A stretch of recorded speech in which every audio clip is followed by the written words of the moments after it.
Kung atong tanawon ang background sa Colossian Church, it is a 5 years old sa dihang pagsulat ni Apostol ni Epaphroditus na nahimo nga convert through the message of Apostle Paul. Sa diha si Apostol Pablo na sa prisuhan, giduaw sa ni Epaphroditus, then iyahang gisulti ang may tungod sa Colossian, although dili si Paul ang nag-evangelize, but tungod kay ang nakabati sa mensahe niya sa Colossian, Laodicea, o napaisa ka church. Kung akong na-remember ang atong mensahe itong naging Domingo, is about kay Holy na Aaron, not only personally nag-preach si Paul, but through sa iyahang mga nawalihan, then idawat kay Kristo, then na-educate sa pulong sa Ginoo, then nagwali sila. But na problema ang Colossian Church gawas sa mga false teachers, nagka-problema po sila sa ilang kinabuhi. Maybe na ay mga pag-away-away, kung mabatian nato ang context sa pag-ibasa ganina. That's why usa ka importante nga butang na ato karong mabatian as a message para sa Colossian Christian, then sa ato usap na mo hinungdan nanong naguba ang panimalay, mga magsuon, musugot nagdili magtingganay, mga mag-asawa, musugot na po managbulag, mga higala, mga suod kayo, din nauli sa pagdinuntanay, unsa ba ang hinungdan? So ang atong mensahe na gayon, forgiveness. Now, kini nga butang, usa kini sa gift na gihatag sa Ginoo sa matag usa kanato when Christ died on the cross of Calvary. Kung ma-remember nato ang in the seven words of last word of Jesus, the first word na nagaingon siya, Father, forgive them because they do not know what they do. Sa atong kinabuhi, kapila ba kita nasakitan or nagpasakit? Nakaagi ba ka tungod kay naakay gigunitan ng mga pagdumot, disud alang sa imuha ang pagpasaylo. That's why atong tun-an kining ginatawag barriers of forgiveness. Usay maka-judge sa katao without knowing ang iyahang background, ang situation. But kung Kristohanon ta, it's not difficult for us to forgive, right? But kung unbelievers matag-usa ka nato, makaingon ta murag nature na nato, pag pasakitan ta mo pasakitan. But may mga tayo po bilang mga Kristohanon na bisan pa na nangalagad ka, naapot ay ginatago-tago na mga sekreto na di na to kaya ang mga tao mapasaylo. That's why tun ano to atong usa-usahon unsa bini mga babag o mga barriers na dili ta makapasaylo. Na mo hinungdan dili ta ka-focus sa ato ang pagpangalagad kay makita nato siya o kaha ang nagatindog diri murag maka-apekto sa imong pagpamati. Sasabihin ka di na lang ko magpadayon kay otro ko nila nagwari. But kung atong masabtan, it is God Himself nakakita sa atong matag usa ka kinabuhi. That's why dili sa muhatag og pulong na dili para sa tuwa. Even sa nagwari. Hello. Now, balikan nato ang verse 13. Dili ta mag-focus sa verse 13. What are the barriers of forgiveness? Unsa kaha ang mga butang na pwede mo babag aron dili ta makapasaylo? Verse 13 and first passage, bearing with one another or considering o magpailubay sa matag usa. Number 1, barriers o babag na makapasaylo ta first is pride. Bearing, it means i-consider nimo, it means gitawag nato pilusip ka apan kung naa kay pride, mingon ka pasayloon ako na. Hello. Do you encounter that feeling sa imong kinabuhi? Pero makaingon ka, ako pa na magpaubos na ako man ang ipasakitan. Hello. Wala man ni adto katong naglansang sa krus sa Calvary kay Jesus. Lord, pasaylo rami, gisugo rami sa pagpukpok sa dagkong lansang. Hello. We cannot hear people, labi na kung wala sa Ginoo, na voluntarily na mga pasaylo sa imo ha. But if we are a Christian, dili man nato iingon by words, yung ka, brad, sis, I forgive you. Murag, talag-sala ng makahimo na. Right? Pero mahimo ning babag sa presensya sa Ginoo na bisan magpagamit ka, mag-worship ka, murag naay ko lang. Kaya naapatay, ginagunitan, mingon ka. Ako yun ang magpaubos. Wa sila kaya faith. But Paul said, gingon niya sa mga taga-Colossian Christian, pinaagi sa na Epapras o Epapro dito na nagadto sa iya, then he told them na magpasensyahay. Pailupin na siya. Anak yun na. Kung dugay ito na nalagad o sa imong pamilya, makailad ka kung kinsa imong kauban sa balay. Alright? Are you there? Gawas guro kung talag sa kamong magkita, o magkita ka mo once a week, then maybe dili pa nimo makilala, pero I believe sa dugay nimo bisin pag once a week mo magkita, imo man ang makita yung mga action ingon anak ginasa. May mga tao na kung manulti, pero makaingon ka mura na ni Shabit. Pero sa ilaha normal lang to. Kasi lang balay, lagyop man sinikita man. Hello, di ba? Are you there? So, usa ka barriers, usa ka tao na lisod magpasaylo pag ang garbo na makuna. Makaingon ka, alugi, makuha ni. Akong gitao, manaingon nila, I remember someone said, bahalag akong masakitan, dili lang ko magabaan. Hello? So, very familiar of that word. Paul taught the Colossian believers to let go their pride and exercise living in humility so that they can show patience toward another. So, dili ka makapailo, dili ka makapasensya as long imo hayo ginaatiman, ginapalangga ang garbo sa imong kinabuhi. Tanan-tanan atay garbo. But it is okay kung i-plaster na to sa tamang lugar. Kung nangalagad ka sa Ginoo, if you believe that God said in Romans chapter 12 verse 17, vengeance is mine, don't worry about kung sa isulti nila sa imo ha. Hello? Makapapagbayaan na isong magprita sa Ginoo, mingon ang Ginoo, na if someone offend you, before you go to the altar, just ask first na matapasaylo ka aron dawaton sa Ginoo ang imo ang mga halay. Are you there? Kung balikan na to ang book of Psalm and 66 verse 11, ingon nagaingon dito ang Dios dili magpamati kung naay sala nagitipigan sa akong kasintasan.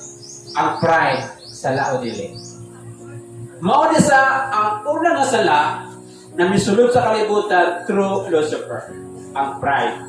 Kung ako mabasihan ang book of Isaiah in chapter 14 and Ezekiel 28, so makita nato dira ang history about sa pride ni Lucifer. Sa atong kinabuhi, pag atwa jud na ipataas ang atong garbo, ang atong standard kay lagi mingon ka wala man ko nang daot nanong ako magpaduol. But dili man sa tanang panahon na by word isulti nato na nakapasaylo ta, but our actions speak, di ba? Nakatay old mo to, actions speak louder than words. Sa pagpangalagad sa Ginoo, importante gyud kayo na atong makontrol ang garbo.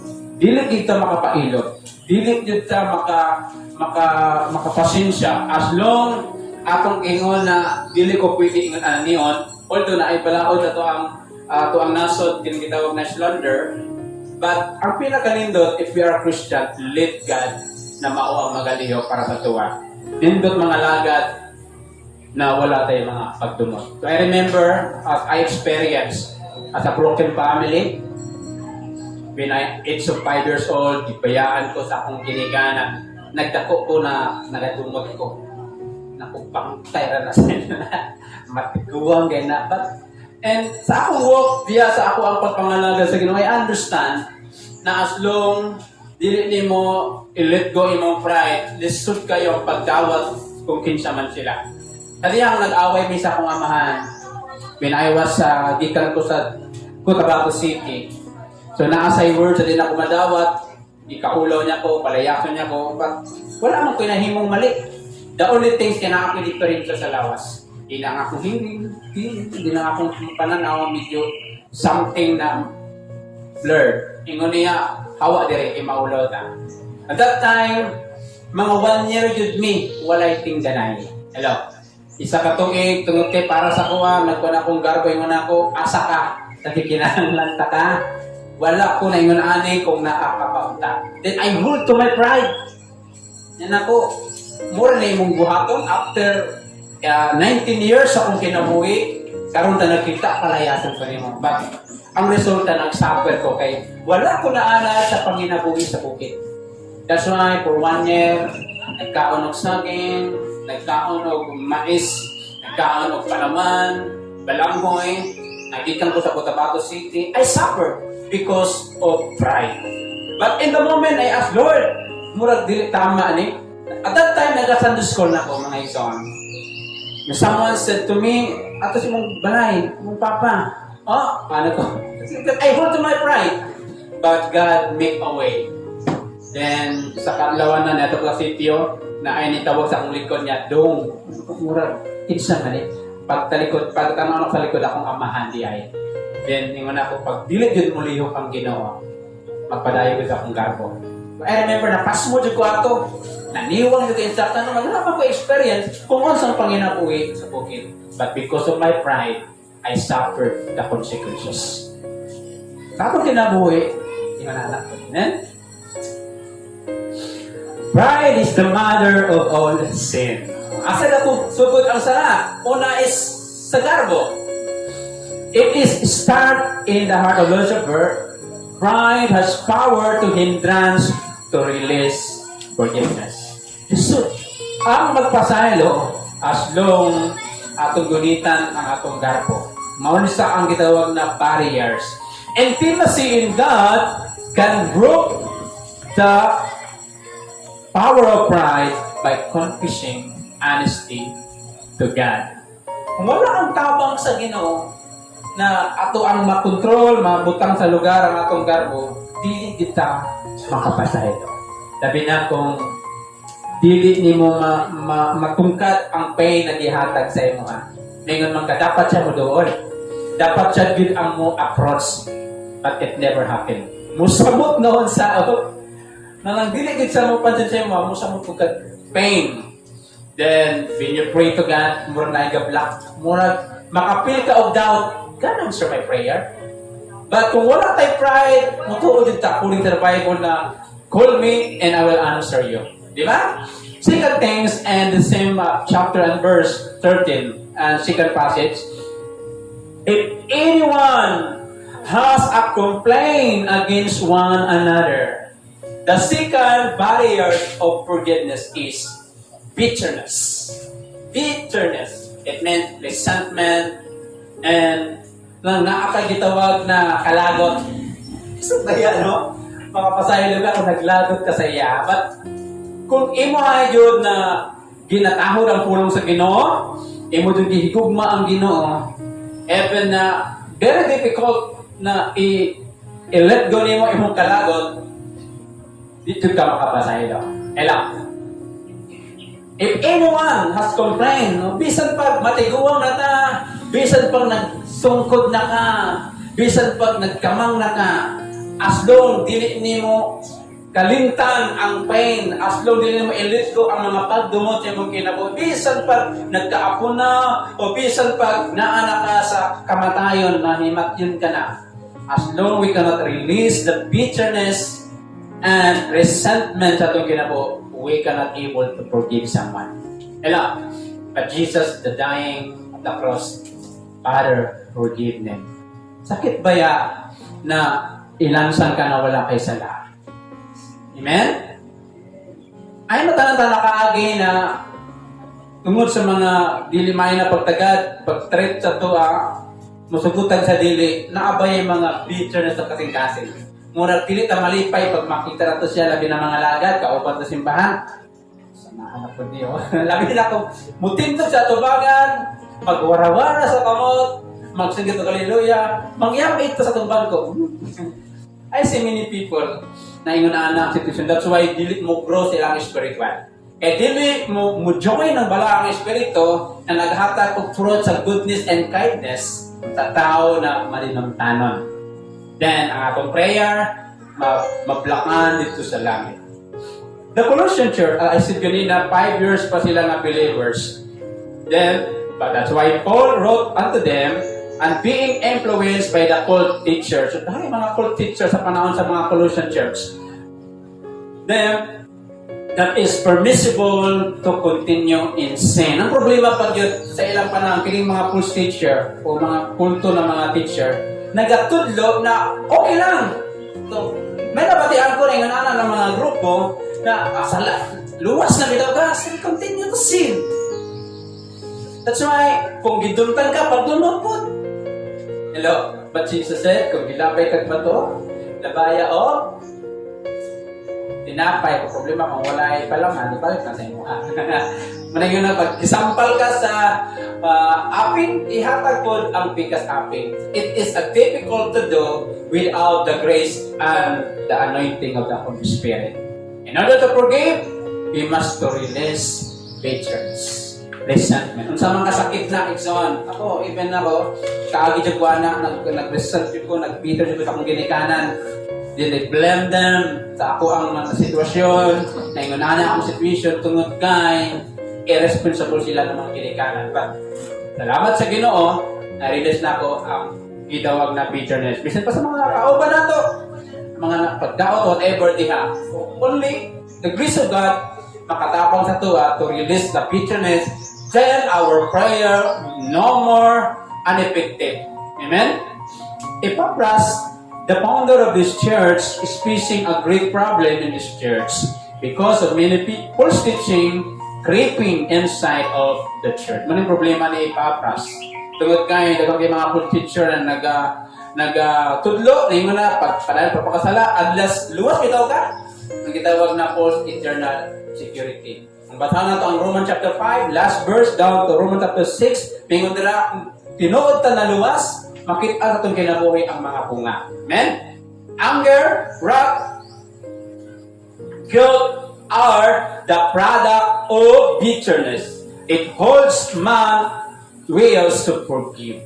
Natin kasuko, na atay kalagot, then maabot ang guilt, mauni ang mga bunga, produkto sa kapahitan, bitterness. Then, dili jud ta makapasaylo. Bisan pag ako tapaingon, as long we never say, Lord, I forgive these people, I forgive this person, and I forgive myself. No, kabutang mong God. Forgive yourself, nag-i-open mo ang door, and forgive that people na nag-open sa imo even without singing personally. Importante sa Ginoo na ito na i-confess. Last passage in the same verse and verse 13 in chapter 3 sa Colossians chapter 13. Even as Christ forgive you, so you also must do. Third barriers of forgiveness. Number 1 is ang gitawag nato na pride, second is bitterness, and last, disobedience. Di ka magpasaylo, kaya di ka gusto magpasaylo.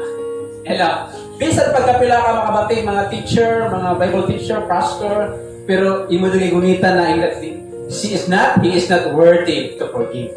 That's why, disod kayo na makapasaylo, but kung ako ang i-decide to forgive them, then Christ said, even as Christ forgive you, so you also must do. Muli pagkanindot sa panahon sa grasya.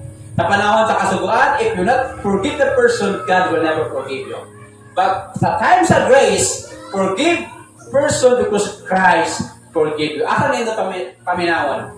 Dili ka magpasaylo, ipasaylo ka sa Ginoo, ay kung dili ka magpasaylo, di po ka pasayloon, or magpasaylo ka, ag ipasaylo ka. Amen? Paul told them that as Christ forgave their sin, they ought to follow the same way, how matter it is big the offense came unto them. It is a command to be urgent to obey by the church of Colossians to avoid division inside the church. Disobedience of his given command will make one's heart to be stubborn and rebellious. So, remember, ang pagpasaylo nga gikan sa Ginoo Panginoongdan na napag-uta, na luwas ta.